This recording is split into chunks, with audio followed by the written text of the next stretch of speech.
Bonjour tout le monde, c'est Pamela, bienvenue sur ma chaîne YouTube. J'espère que vous allez tous très bien et que vous passez un beau mois de mai malgré la chaleur accablante qui sévit actuellement sur la France d'après ce que j'ai pu voir aux informations. Ici aussi il fait très chaud, c'est pareil, on a 30 degrés tous les jours depuis 2 semaines, mais ça va encore parce que il ne fait pas humide encore. Donc c'est à peu près supportable, on arrive à survivre sans la clim. Et puis c'est vrai que la nuit, ça descend en dessous de 20 degrés, donc ça reste encore acceptable. Alors, au niveau de ma vie personnelle, pas de changement par rapport à la dernière fois. Donc ça fait maintenant 2 mois que je suis installée à Kyoto. Je continue à découvrir la ville. Donc c'est très intéressant parce que tous les touristes finalement vont tous au même endroit. Et il y a vraiment des coins de la ville qui sont submergés de monde, tandis que d'autres sont relativement tranquilles avec presque personne, ce qui me permet de visiter des temples absolument charmants en toute tranquillité. Donc pour moi c'est formidable, mais j'arrive pas bien à comprendre un petit peu le fonctionnement des touristes qui vont tous au même endroit. C'est extrêmement étrange pour moi. Mais bon, j'imagine qu'il y a une liste de choses à faire et que tout le monde veut voir ce qui est connu. Voilà, donc l'expérience ne doit pas être toujours très agréable, malheureusement. Niveau boulot, j'ai toujours pas trouvé de travail. Alors, mon problème actuellement, c'est que je dois décider de ce que je veux faire et voilà, j'arrive pas en fait à choisir. Est-ce que je prends un emploi à temps complet dans une entreprise 100% japonaise, travailler comme une japonaise en sachant que j'aurai de longues heures de travail et que je n'aurai probablement pas de vacances? Ou est-ce que je me contente de faire un emploi à temps partiel pour être un petit peu plus libre de faire certaines activités? J'arrive pas vraiment à décider ce que j'ai envie de faire là et voilà, donc j'en suis à peu près là pour l'instant. Donc pas beaucoup d'évolution. Euh, mais bon, ça fait juste 2 mois, donc je me laisse encore un petit peu de temps pour me décider. Voilà, donc revenons au sujet de cette vidéo, c'est-à-dire la littérature. Aujourd'hui, je vous propose 3 romans que j'ai beaucoup aimés, une fois n'est pas coutume. Souvent, il y en a un dans le tas qui est moins apprécié que les autres. Donc, je vous les présente très rapidement. Le premier s'appelle Jeu blanc. C'est signé Richard Wagamise, qui est un auteur canadien. Le deuxième roman nous emmène en Suède, ça s'appelle Straff. C'est un roman qui traite du même thème que le précédent, Jeu blanc, je vous expliquerai tout à l'heure pourquoi. Et enfin, un roman français, Les Envolés, c'est signé Étienne Kern. Donc je vous présente en détail ces 3 lectures dès maintenant. Alors en première lecture, aujourd'hui, je vous propose ce roman, Jeu blanc de Richard Wagamise. Ce roman nous raconte l'histoire d'un Indien, un Indien donc du Canada, qui s'appelle Saul Indian Horse. Il a la trentaine et puis il est alcoolique. Et au début du récit, il est dans une institution pour soigner ses problèmes d'alcoolisme justement. Donc il est traité par des médicaments pour ça, mais les docteurs aussi lui demandent de raconter son histoire pour faire face à ses démons, pour exorciser ses démons, mais lui, il n'a pas tellement envie de raconter son histoire aux médecins. Par contre, il veut bien nous la raconter à nous, lecteurs. Et cette histoire, en fait, elle commence quand il est enfant. Il a été élevé dans une tribu indienne, c'est un Indien Ojibwe, comme l'auteur d'ailleurs. Et sa vie bascule quand il n'est qu'un enfant avec l'enlèvement de son frère aîné. Son frère est enlevé par des blancs pour être envoyé dans un pensionnat pour autochtones. Alors ça, c'est quelque chose qui a réellement existé au Canada. C'est un grand traumatisme chez les gens des Premières Nations et ça va donc être le sujet de notre livre. Alors, pour la mère de Saul, c'est vraiment une catastrophe puisqu'elle perd ainsi son deuxième enfant, puisqu'une fille lui a déjà été enlevée dans les mêmes conditions. Et sa mère, elle commence à dépérir et puis elle va finir par mourir. Il y a une vie d'errance qui commence pour Saul et sa famille, qui essaient en fait de se cacher pour empêcher justement que les Blancs reviennent et prennent le petit Saul avec eux. Au fur et à mesure de son errance, Saul va perdre un à un les membres de sa famille jusqu'à se retrouver en fait tout seul à l'âge de 8 ans. Et là, il lui arrive ce qui est arrivé à son frère et à sa sœur, c'est-à-dire qu'il est enlevé par des Blancs et conduit dans un pensionnat pour autochtones.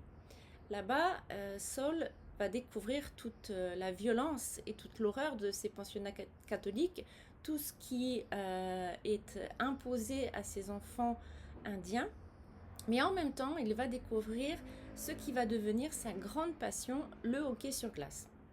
Alors, Saul, c'est pas un gros gabarit, il est plutôt petit même, mais il est très rapide et il est très rusé, ce qui fait que c'est un très bon joueur de hockey. Et donc, il va rejoindre certaines équipes, sauf qu'à un moment donné, ça va bloquer parce que Saul, c'est un Indien et les Blancs ne veulent pas d'un Indien dans ce qu'ils considèrent comme leur jeu, le hockey sur glace. Et donc, pour Saul, ça va vraiment être difficile d'être victime de racisme, encore une fois, après tout ce qu'il a subi étant enfant. Et puis, il va tomber dans l'alcoolisme et finir par devenir extrêmement violent. Voilà, j'arrête là pour pas vous raconter trop de l'histoire comme je le fais d'habitude. Alors, qu'est-ce que j'ai pensé de ce roman? J'ai été bouleversée par ce roman. Bouleversée par l'histoire. C'est une histoire que je connais, parce que j'ai vécu au Canada et j'en avais déjà entendu parler de cette histoire de pensionnat catholique. C'est vraiment terrible ce que tous ces enfants ont vécu dans ces pensionnats. Ils ont été donc maltraités physiquement, ils ont été agressés sexuellement et ils ont été aussi maltraités psychologiquement. La première chose que l'on fait à ces enfants quand ils arrivent dans un pensionnat, c'est de leur raser la tête, parce qu'il n'est pas question qu'ils gardent leurs cheveux longs de sauvages. L'autre chose qui est très difficile pour tous ces enfants, c'est qu'on leur interdit de parler leur langue natale. Voilà, ils doivent parler absolument anglais. Et donc, c'est un véritable génocide culturel dont ils sont victimes. Et c'est très difficile pour eux de le vivre, et c'est très très bien raconté par Richard Wagamese, qui nous parle donc de tous ces sévices, qu'ils soient psychologiques ou physiques, des sévices qui vont jusqu'à pousser certains enfants à se suicider. C'était aussi un roman qui est écœurant parce que les personnes qui sont responsables de ces pensionnats sont censées être des personnes qui croient en Dieu, puisque ce sont des religieux. Et comment est-ce qu'on peut se réclamer de Dieu quand on maltraite des enfants? C'est juste écœurant, énervant, horrible.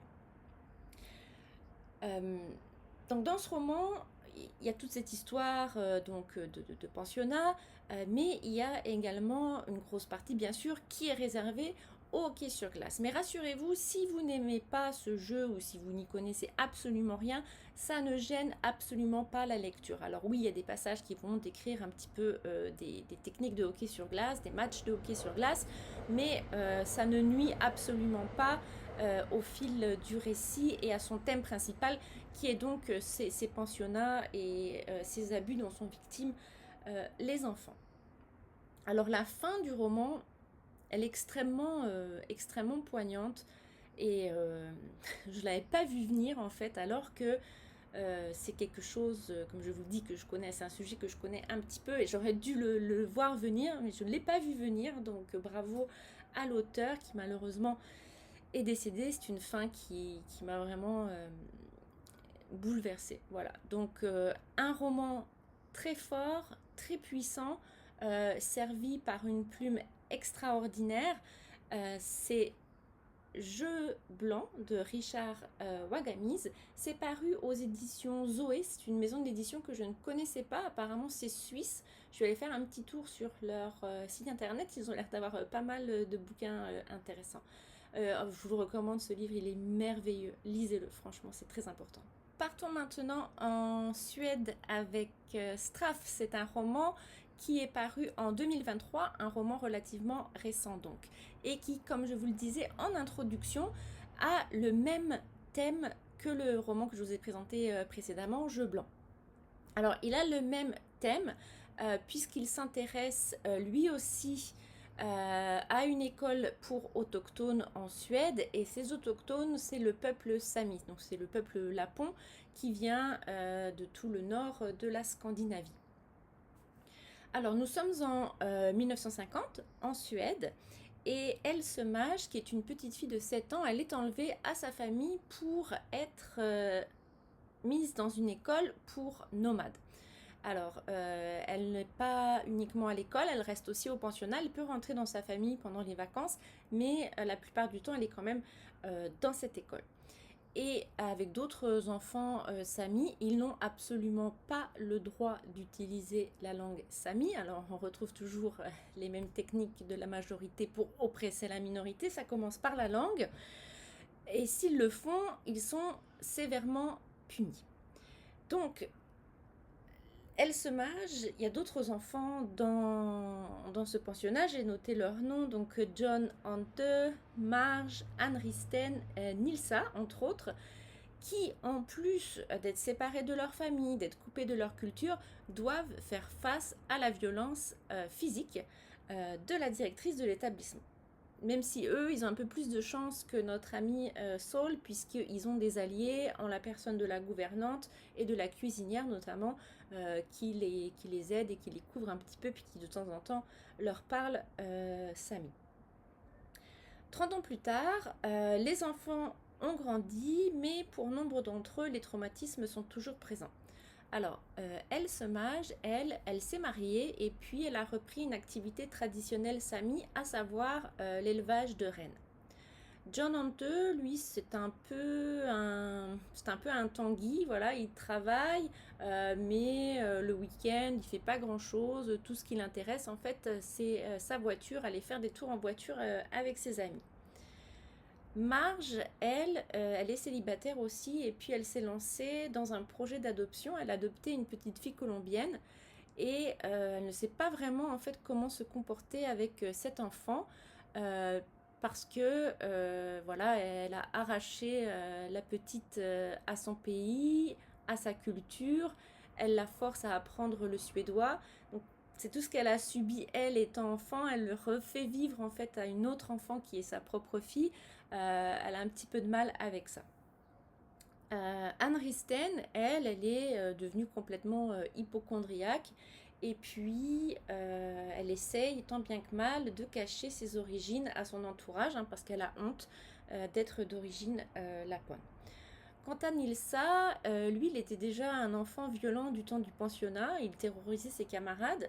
Il est devenu encore plus violent, surtout depuis la mort de son petit frère. Voilà, donc c'est l'histoire de tous ces personnages qui sont donc, on les découvre enfants et on les redécouvre à l'âge adulte. Alors, c'était une très très jolie lecture, mais il m'a quand même manqué un petit quelque chose là-dedans. Alors, je pense que c'est parce que j'ai lu ce roman juste après Jeu blanc, justement, qui a une puissance importante. Et cette puissance-là, je ne l'ai pas trouvé. Ça reste un bon roman quand même, mais il passe après un excellent roman, si vous voulez. Donc c'était un petit peu dommage de les lire l'un à la suite de l'autre. J'aurais pas dû faire ça. Néanmoins, je pense que c'est pas uniquement ça qui m'a gênée dans ma lecture. Je pense que la structure que l'autrice a choisi de donner à son récit y est aussi pour quelque chose. Je vous explique. Elle alterne les personnages et les époques. Donc je vais prendre un petit peu au hasard pour vous donner une idée. Donc les chapitres, on a Anne Risten, 1954. Ensuite j'ai Marge, 1985. Anne Risten, 1985. John Ante, 1954. Marge, 1954. Nilsa, 1985. Else Mage, 1954. Else Mage, 1985. Donc les chapitres, ils alternent comme ça, à la fois entre les personnages, mais aussi entre les époques. Ce qui fait qu'on ne voit pas vraiment l'évolution des enfants, on les découvre les uns à la suite des autres à différentes époques de leur vie et tout ça est tout mélangé. Donc ça rend un peu plus difficile l'attachement à ces personnages. Au-delà de ça, je dirais qu'il y a un style qui manque un petit peu d'originalité, un petit peu de puissance. En fait, ça manque de profondeur par rapport au sujet traité. Mais là, peut-être qu'une fois encore, je compare avec Jeu blanc. Donc, il m'a manqué un petit quelque chose. Néanmoins, pour finir sur une note positive, parce que c'est quand même un bon livre, je me suis beaucoup attachée au personnage et surtout au personnage de Marge, donc qui vraiment essaie tant bien que mal d'élever sa fillette, tout en voulant le meilleur pour elle, mais en sachant pas trop comment s'y prendre. Donc, une belle lecture, moins puissante que Straff, mais qui vous plaira peut-être plus si vous... Si, comment vous dire si la violence crue en fait vous fait un peu peur et peut-être que vous n'aurez pas envie de lire Jeu blanc, là il y a de la violence aussi bien sûr, mais il y a quand même de l'espoir dedans dans ce livre, tandis que dans Jeu blanc il y en a un petit peu moins. Voilà. Donc Straff de Anne-Hélène Lestadius, une belle lecture que je vous conseille. La dernière lecture que j'aimerais partager avec vous aujourd'hui, c'est celle-ci, Les Envolés. C'est un roman signé Étienne Kern. Il est paru en 2021 et il a obtenu le Goncourt du premier roman en 2022. Donc c'est un auteur que je ne connaissais pas, évidemment c'est assez récent. Et c'est aussi son premier roman. C'est un livre que j'ai trouvé en bouquinerie. Et je l'ai choisi parce que le titre m'intriguait, parce que je trouvais la photo de couverture très mignonne, mais surtout parce qu'il était écrit en quatrième de couverture, ça m'avait pas mal intrigué. Donc Étienne Kern a choisi de nous raconter l'histoire d'un personnage qui a réellement existé. Ce personnage, il s'appelle Franz Reichelt. Il est né en 1878 dans ce qui était alors la Bohème autrichienne. Franz a décidé d'apprendre le métier de tailleur et puis à l'âge de 22 ans, il a choisi de s'installer à Paris. Alors Franz, il parle pas très bien français, mais il arrive à se faire une clientèle quand même et la vie se passe tranquillement pour lui en France, malgré, j'imagine, des difficultés par rapport à la langue. En ce début de XXe siècle, il y a plusieurs inventeurs, ingénieurs ou tout simplement aventuriers, passionnés, qui tentent de faire voler les tout premiers avions à moteur avec plus ou moins de succès. Si on parle de succès, c'est bien entendu, tout le monde connaît cette histoire, celle de Louis Blériot, qui en 1909 devient la première personne à traverser la Manche par voie aérienne. Mais il y en a qui ont un petit peu moins de chance que Louis Blériot, puisque la même année, un homme du nom de Eugène Lefebvre devient le premier pilote à mourir aux commandes d'un avion motorisé. Pas de chance. Donc quel est le rapport avec notre tailleur? Vous êtes sûrement en train de vous dire, mais elle est partie où là dans son histoire? Il y a un rapport, attendez. Donc l'aviation est en pleine ébullition en Europe en ce début de XXe siècle, particulièrement en France. Et puis notre tailleur, en 1910, décide de se lancer dans la confection d'un costume parachute pour justement aider tous ces hommes qui risquent leur vie aux commandes de leurs avions motorisés. Alors, il fait des petits essais, d'abord sur des mannequins, puis sur lui-même, et puis tous ces essais sont des échecs complets. Voilà, ça ne marche absolument, le costume ne marche absolument pas. Et en 1911, Franz devient français et il continue toujours à travailler sur son costume, mais ça ne marche toujours pas. Et puis, on ne sait pas ce qui lui passe par la tête. Un beau matin de février 1912, il décide, avec son costume parachute sur le dos, de se lancer du premier étage de la Tour Eiffel. Voilà, j'arrête mon histoire ici, même si vous pouvez tout de suite taper sur internet Franz Reichelt et savoir ce qui est arrivé. Mais quel bijou, ce roman! C'était un très très très beau roman. J'étais vraiment contente de le lire. Je l'ai beaucoup aimé. C'était vraiment un très très joli récit. Un personnage un peu obscur mais extrêmement intéressant. Je remercie vraiment l'auteur d'avoir choisi ce personnage et d'en avoir fait le centre de son roman. Alors c'est une biographie qui est romancée évidemment, mais c'est fait avec beaucoup d'intelligence, je trouve, sans trop en faire. Et ça fait qu'on s'attache vraiment à ce petit tailleur là, ce petit tailleur immigré qui a du mal en français et qui, on ne sait pas pourquoi, enfin, si dans le roman il y a une explication qui est donnée, mais elle est sûrement pas réelle. Dans le roman, l'auteur explique que c'est un ami de Franz qui est mort aux commandes de son avion, et c'est pour ça qu'il se lance dans son idée de costume parachute. Dans la réalité, je ne pense pas que ce soit ça. Je ne sais pas du tout ce qui a pu le motiver à se lancer là-dedans. Enfin bref, c'est vraiment un roman qui est très touchant et on sent bien dans ce roman toute la tendresse en fait que l'auteur porte à Franz. Franz qui avait 33 ans quand il s'est jeté du haut de la tour Eiffel.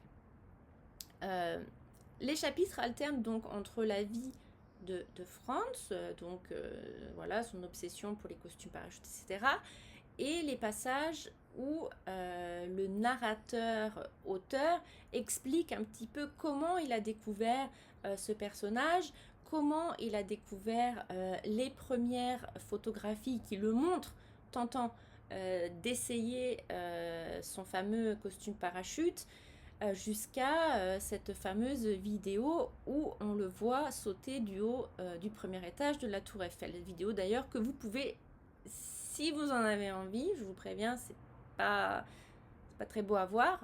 Elle existe sur YouTube, cette vidéo. Vous pouvez voir Franz Reichelt sauter du haut de la tour Eiffel.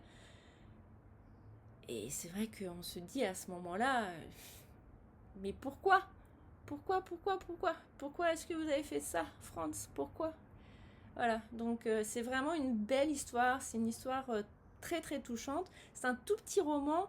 Je crois qu'il fait juste un peu plus de 150 pages, donc je l'ai lu très très rapidement.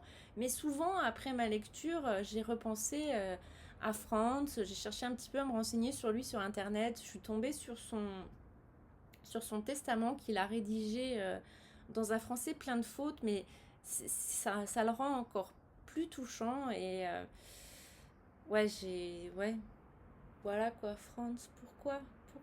Donc vraiment un très très beau roman, plein de tendresse sur un personnage qui est aussi vraiment très attachant. Encore une fois, je remercie Étienne Kern d'en avoir fait le sujet de son roman. Voilà, c'est la fin de cette vidéo. J'espère que vous avez aimé les livres que je vous ai présentés. Dites-moi si vous les avez lus, ce que vous en avez pensé, si vous avez envie de les lire ou quoi que ce soit. N'hésitez pas à me laisser un commentaire. En ce moment, j'ai pas mal de temps, donc je lis beaucoup et j'ai encore 1, 2, 3, 4, 5, 6, 7, 8, 9 livres en attente à vous présenter. Voilà, donc potentiellement 3 vidéos à faire encore. Je lis vraiment beaucoup plus vite que ma capacité à résumer mes lectures. Donc voilà, je prends un petit peu de retard par rapport à ça. Récemment, j'ai lu pas mal de polars aussi parce que j'avais lu quelque chose qui était assez compliqué, puis voilà, j'avais envie d'un peu d'air. J'ai lu ce petit roman avant-hier dans le train parce que j'étais à Tokyo. Ne réveillez pas Marie, c'est un polar scandinave qui date des années 60 je crois, et moi ça a un petit peu mal vieilli j'ai trouvé, mais c'était quand même assez rigolo comme lecture. J'ai lu aussi Le courant d'air de Catherine Ryan Howard sur un tueur en série. Alors c'était un polar efficace, j'ai passé un bon moment, même si c'est pas quelque chose de transcendant qui renouvelle le genre. Et là, en ce moment, je lis un autre polar avant de passer à une lecture un petit peu plus sérieuse. Je l'ai presque terminé d'ailleurs, celui-là. C'est Le mensonge de trop de Shari Lapena. Là encore, je passe un très bon moment avec ce roman et c'est juste ce dont j'avais besoin en ce moment, donc je suis bien contente. Et vous, qu'est-ce que vous lisez en ce moment? Bah, n'hésitez pas à me partager vos lectures. Je suis toujours à la recherche de bons romans parce que j'adore lire. Voilà, c'est tout pour aujourd'hui. Donc je vous dis à bientôt. Matane!